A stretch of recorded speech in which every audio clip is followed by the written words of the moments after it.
No comamos cuento, como decimos los picos. Ahora, sobre el precio de los combustibles, bueno, don José María Figueres Olsen, en su gobierno creó el impuesto único a los combustibles, que es el componente principal del precio de los combustibles, gasolina y diésel en Costa Rica, que es el país más caro de todo Centroamérica, porque el impuesto es el más caro. Entonces, ese es el componente principal del precio de la gasolina. El otro componente es que el Recope, para pagar los 1.600, 1.500 empleados que tiene, para hacer el negocio más sencillo del mundo, que es funcionar de pajilla, ahora le voy a decir, se deja 7% del presupuesto. Es un desastre. 7% para jugar de pajilla, es decir, jalar por un tubo que se llama un oleoducto los productos terminados, pero Recope no refina a Ochomogo, de Ochomogo a La Garita, de La Garita, de Ochomogo hacia La Garita y de La Garita a Caldera, y que lleguen los camiones a repartir el diésel y la gasolina. 7%. Es muy fácil, debería ser, que ese margen de Recope fuera entre el 1,5% y 1,5%, porque Recope no hace nada difícil.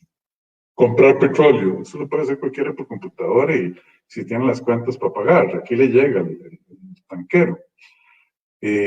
Entonces, ahí se podría rebajar más o menos el 5,5%.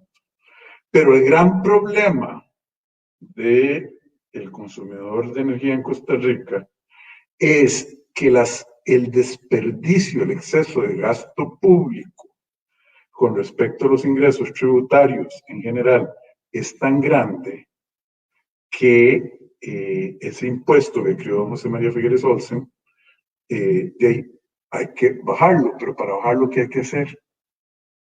Sin ser irresponsable. Bueno, hay que cortar el gasto público, hay que ver qué pasa con esos 9.600 pensionados de lujo que se comen creo que casi 2 millones de colones al año en pensiones que no tributaron. Rodrigo, disculpe por interrumpirlo. Ya que usted toca el tema de los pensionados de lujo, muchos políticos se excusan ya de que eso le toca directamente a la Sala Cuarta y al Poder Judicial. En ese caso, ¿usted qué les dice en este momento? Yo creo que el Poder Judicial es juez y parte y ha estado llevándose la mejor parte. El que escoge y reparte se lleva la mejor parte, se llama mi abuelita. Y dice, no, vea lo que pasó hoy con el Poder Judicial. La sala plena, la Corte plena dijo, la ley de empleo público, vea qué descaro, nos afecta nuestro funcionamiento. Y claro que les va a afectar el funcionamiento. Le van a pagar menos y van a subir menos los salarios del sector de la Corte o del Poder Judicial, claro. Y además, por esa razón, porque nos afecta a nosotros, la Corte necesita 38 votos. Y además, de una vez, dense por entendidos que la vamos a declarar inconstitucional. La Corte había aprobado un impuesto de 55, y perdone que le hable con pasión, porque los costarricenses necesitamos despertarnos a estas cosas. Un impuesto de 55% a las pensiones no contribuidas, a las pensiones que regala la señora que está en Los Guidos, la señora que está en San José, Cabécar, etcétera, el señor viejito que tiene. Esa gente paga impuestos para que se les pague a estas personas porque ellos no cotizaron.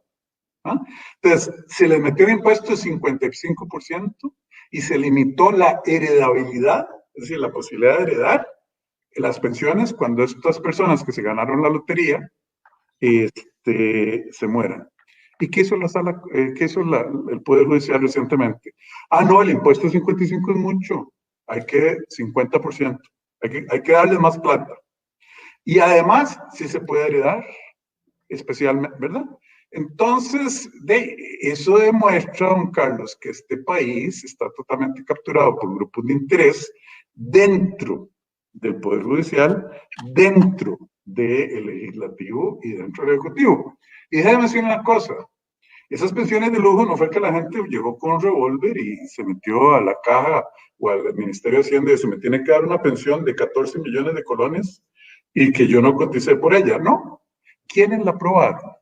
Las asambleas legislativas dominadas por los partidos tradicionales, con presidentes de partidos tradicionales firmándolas en ley.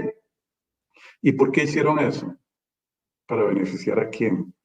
El 70%, don Carlos, óigame este número, 70, de los pensionados de la Caja Costarricense de Seguro Social no reciben ni siquiera un salario mínimo de pensión. Y tenemos 9.600 costarricenses que reciben pensiones de lujo. Entonces, ¿cómo lo vamos a arreglar? Primero empezamos a hablar claramente quiénes son los que han tenido la responsabilidad de pasar esas pensiones y quiénes están juzgando para sí mismos, siendo juez y parte, para mantenerlas. Entonces, ¿sí? ¿Cómo lo vamos a arreglar? Vamos a tener que pensarlo.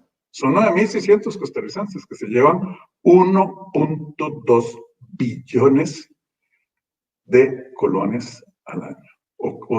Independientemente de lo que sea, a cargo del presupuesto de la República. ¿Verdad? Muchas gracias, don Carlos. Perdóneme claro. esta audiencia, porque es que estas cosas... Vea, yo le pido a Dios que no me quite la capacidad de indignarme. No de ser malcriado, no de gritar, no de indignarme, de decir, de sentir que tengo un deseo imperioso de ayudar a mi país, al que se lo han venido malbaratando por incapacidad, impericia técnica y por sinvergüenzada. Y este es uno de los ejemplos que más nos duele. 70% de los pensionados de la Caja no reciben salario mínimo. Don Rodrigo, ahora usted comenta de que también, bueno, voy a meter palabras personales mías, el Poder Judicial defiende en parte sus privilegios, que es algo que todos sabemos. En distintos proyectos de ley se han manifestado en contra. También incluso meten adelante las universidades públicas han dicho eso, que afecta a la autonomía y que van a declarar todo inconstitucional, el empleo público y todo eso. Entonces, ¿usted cómo formaría gobierno con estas trabas en los demás poderes judiciales, en el poder legislativo y el poder judicial, por dar un ejemplo? Don Carlos, es que esa es la famosa frase aquella de estamos jodidos todos ustedes. Entonces arréglense todos ustedes. ¿Eh? La mayoría de los pensionados de lujo son profesores universitarios. El FES, que son las transferencias que le hace el presupuesto nacional a las universidades, se lo comen los salarios de los funcionarios universitarios al punto que ya han cortado en becas en lugar de cortar de salarios. Eso es lo que yo digo. ¿Dónde han estado las asambleas legislativas? ¿Dónde estaban los y las presidentes? Bueno, la presidenta y el presidente y los presidentes que debieron haber vetado tanto desastre y los diputados que no debieron haber pasado estas leyes.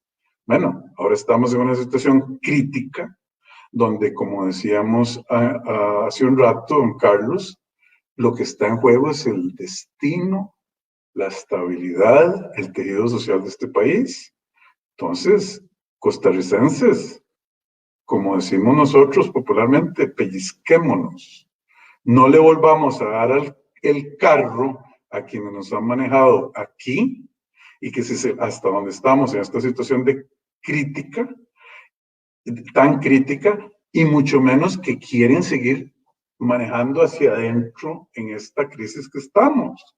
Ya quitémosles el carro. ¿Qué más tienen que hacer? Por el amor de Dios, para que todas las personas que nos están oyendo digan, basta ya.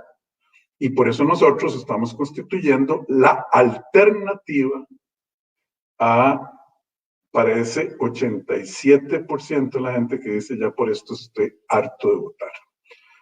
Bueno, escojan a quien tengan que escoger.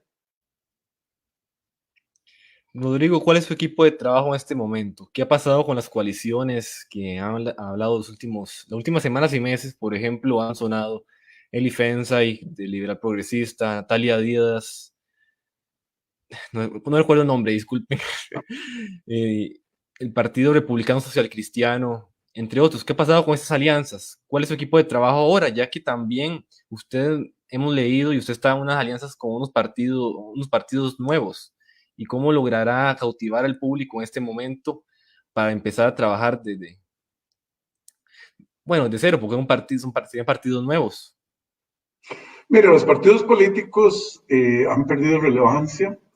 De hecho, ese estudio del CIEP, del Centro de Investigación Política de la Universidad de Costa Rica, ese estudio, esa encuesta, dice precisamente que la gente ya no quiere votar por partidos, que lo que la gente quiere es liderazgos, quiere votar por personas, y eso es lo que nosotros estamos haciendo. Es una coalición en la que hay 3 partidos políticos en este momento discutiendo para lanzar la coalición y las candidaturas a mediados, finales de junio.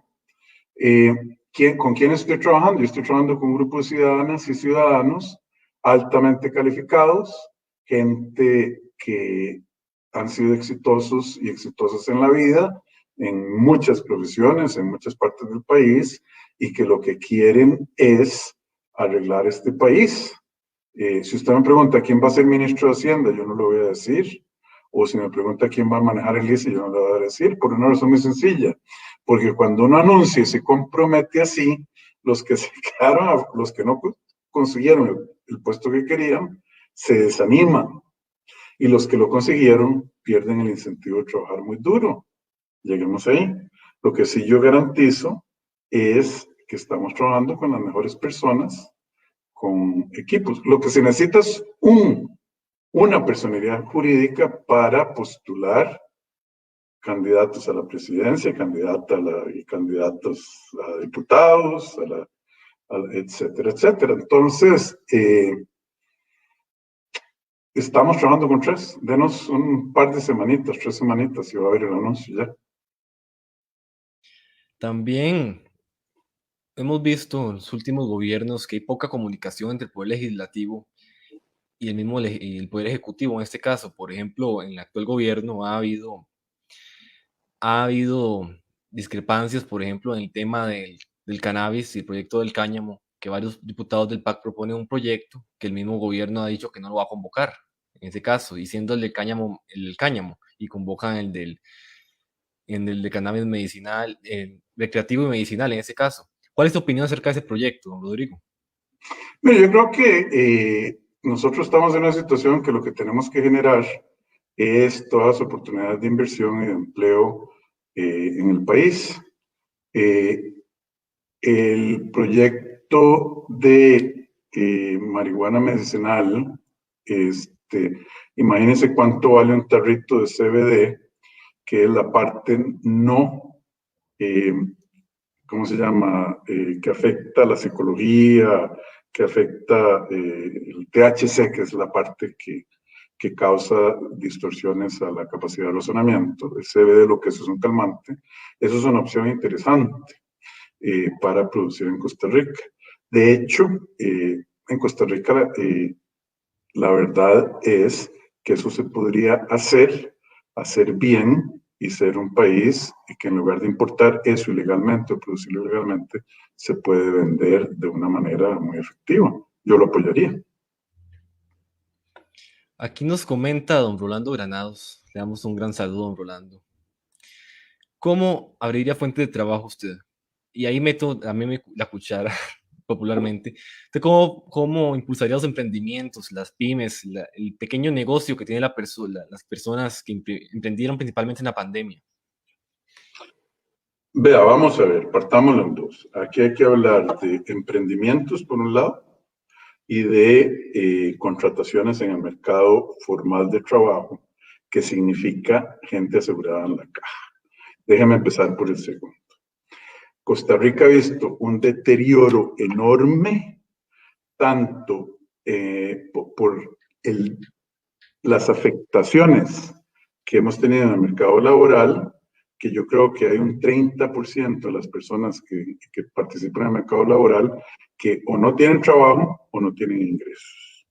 La otra parte es que ha habido un deterioro también muy grande, donde la gente que está trabajando cada vez trabaja en proporciones mayores en el sector informal, es decir, no cotiza la caja, no tiene protección del sistema de seguridad social, etc. Esa parte solo se puede arreglar y que es la parte en que la mayoría de los costarricenses y las costarricenses trabaja y quieren trabajar como asalariados, como colaboradores de una empresa, esa parte solo se puede arreglar por dándole la posibilidad al sector privado de que contrate, porque el sector público está ya lleno, ahí hay muy poquitos, no vamos a solucionar el problema del empleo ahí. ¿Y cómo se hace eso? Aumentando la inversión. Primero que todo, cuando hay inversión, hay trabajo. Dándole mejores expectativas a los empresarios. ¿Cómo se hace eso? Consolidando la situación fiscal, poniendo el gobierno a producir los servicios públicos que necesita producir, como seguridad pública, como empleados potenciales, colaboradores con mejores herramientas, etc. Hay que reactivar la economía. También hay que quitarle el impuesto brutal que significan las cargas sociales al empleo. Eso es enorme, es casi 40% del salario que le paga un empresario a una persona colaboradora, es un impuesto. Entonces, hay un desincentivo para contratar a esa gente. Eso hay que arreglarlo. Hay que arreglar la situación fiscal, hay que generar muchísima más inversión, eso significa más obra pública, etc. Después vienen los emprendimientos.